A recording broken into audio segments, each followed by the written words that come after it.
Indeed, it fills my heart with joy unspeakable to rise in response to the warm and cordial welcome that you have given us. ମୁଁ ଯେତେବେଳେ ପ୍ରଥମେ ଆମର Rashmita madam Rashmita ଦଳ ପ୍ରୋଡକ୍ସନ୍ house ମୋତେ approach କରିଥିଲେ। ସେମାନେ କହିଥିଲେ ଯେ ଆପଣଙ୍କର ଜୀବନ କାହାଣୀକୁ ନେଇକି ଗୋଟେ ମୁଭି ତିଆରି କରିବୁ। ତ ସେଦିନ ମୋତେ ବହୁତ ଖୁସି ଲାଗିଲା। ମୁଁ କେବେ ବିଲିଭ୍ କରିନଥିଲି ଯେ ମୋର ଜୀବନ କାହାଣୀକୁ ନେଇକି ବି ମୁଭି ତିଆରି ହେଇପାରିବ ବୋଲି। ତ ସେଇଦିନ ମୋତେ ବହୁତ ଖୁସି ଲାଗିଥିଲା। ପାଖାପାଖି ବର୍ଷେ ହେଲା ଆମେ ସେଇ ଲାଇନ୍ ଅପ୍ରେ ଅଛୁ ଏବଂ ଆଜି ଗୋଟେ ପର୍ଯ୍ୟାୟରେ ଆମର ଅନ୍ତ ଘଟିଛି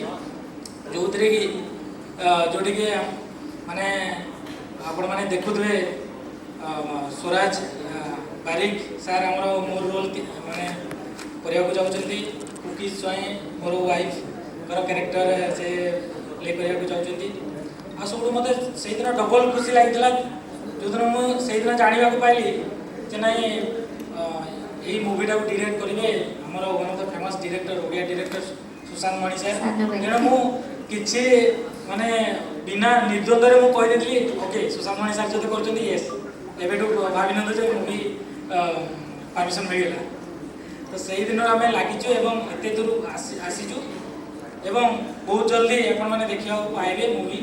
ତେଣୁ ମୋତେ ବହୁତ ଖୁସି ଲାଗୁଛି। ଆଉ ଏଇ ଯେଉଁ ଶେଷ କିଷାନ ଆପଣମାନେ ଜାଣିଥିବେ ଶେଷ ହେଉଛି ମୋ ନାଁ। ମୋର ଜନ୍ମ ପରେ ମୋ ମାଆ ମରିଯାଇଥିଲେ ତେଣୁ ମୋ ନାଁ ରଖାଗଲା ଶେଷ। କାହିଁକିନା ମୋ ଜନ୍ମ ପରେ ଆଉ ପିଲା ଜନ୍ମ ହେବାର ନାହିଁ। କିଷାନ ହେଉଛି ମୋ ଟାଇଟିଲ୍। ଆମେ ଗୋଟେ ଆଦିବାସୀ ଲାଙ୍ଗୁଏଜ୍ କିଷାନ କାଷ୍ଟରୁ ଆମେ ବିଲଙ୍ଗ କରୁଛୁ। ତେଣୁ ଆମ ଟାଇଟିଲ୍ ସେଇଟା ଶେଷ କିଷାନ।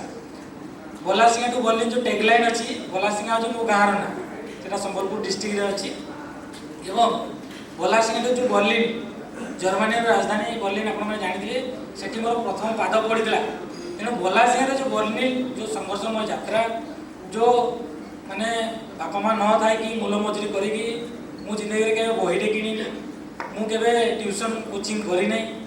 ମୁଁ ମୂଲ ମଜୁରୀ କରିକି ଯେଉଁ ନିଜ ରାସ୍ତା ମୁଁ ନିଜେ ଯେଉଁ ତିଆରି କରିଥିଲି ସେଇ ସଂଘର୍ଷମୟ କାହାଣୀରେ ଏ ମୁଭି ମାଧ୍ୟମରେ ଦେଖେଇବେ ଯାହାଦ୍ୱାରା କି ଯେତେ ୟଙ୍ଗଷ୍ଟାର ଅଛନ୍ତି ଯେତେ ଷ୍ଟୁଡେଣ୍ଟ ଅଛନ୍ତି ଯୁବପିଢ଼ି ଅଛନ୍ତି ନିହାତି ଭାବରେ ଇନ୍ସପାୟାର ହେବେ ଏବଂ ତାଙ୍କର ଯେଉଁ ଲକ୍ଷ୍ୟ ସ୍ଥିର କରିଛନ୍ତି ନିହାତି ଭାବରେ ତାକୁ ହାସଲ କରିବେ ବୋଲି ମୋର ଆଶା ଅଛି।